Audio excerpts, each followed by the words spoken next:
Tonight is the 11th annual Covenant House Sleepout, where people experience some of the conditions those living on the street face every single day.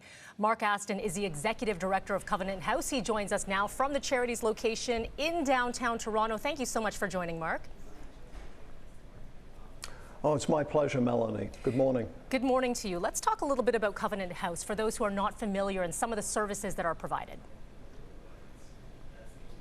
Yeah, Covenant House is Canada's largest agency serving homeless, trafficked and at-risk youth. And we provide a really wide range of service to young people, everything from shelter, housing, employment and training, a school on site, outreach and emergency programs. So lots going on here. So a lot of important services, of course, that you provide. This, what we spoke about just moments ago, the Sleep Out. This is the 11th edition of this event. For those who are not familiar, why is this so very important to the organization? Well, Covenant House is an organization that really depends on community support. 75% of our revenue comes from the community, and this is a fabulous event where the business community of Toronto comes together to do something really good. In this case, support young people who are experiencing homelessness. So we have about 100 people sleeping out tonight, and they're aiming, I think, to raise about $600,000–700,000 to support services at Covenant House. Mark, just looking at the weather conditions, far from ideal, but it really does give a true picture of what those who experience homelessness or must sleep out have to endure, because not all conditions will be adequate or be ideal. So how does this paint the picture as well as what people will be experiencing tonight?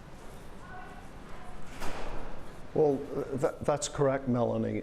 I mean, the idea of the event is really to connect people to the work of Covenant House and in some small way to the experience that a young person might have sleeping rough in Toronto. So it's really about making that connection and engaging the broader community in the issue of youth homelessness and the work of Covenant House. You talked a little bit about the monies that you hope to raise, $600,000 to $700,000, a very important event. The federal budget, we are looking ahead to that coming out very shortly next week. What would you like to see when it comes to supports for your organization? Sure. Well, we were exceedingly pleased to hear about the $500 million to support youth mental health across the country. I would be looking in the budget to see potentially increases in the area of the Reaching Home program. It has been a really successful program funded by the federal government and supporting municipalities to provide a wide range of service to people experiencing homelessness. In particular, I would like to see an emphasis on prevention services for youth homelessness. So that's what I'll be looking for in the federal budget. And we will be watching. April 16th is when the federal budget comes out. Mark Aston, Executive Director with Covenant House in Toronto, thank you so much and best of luck with the event. Thank you very much.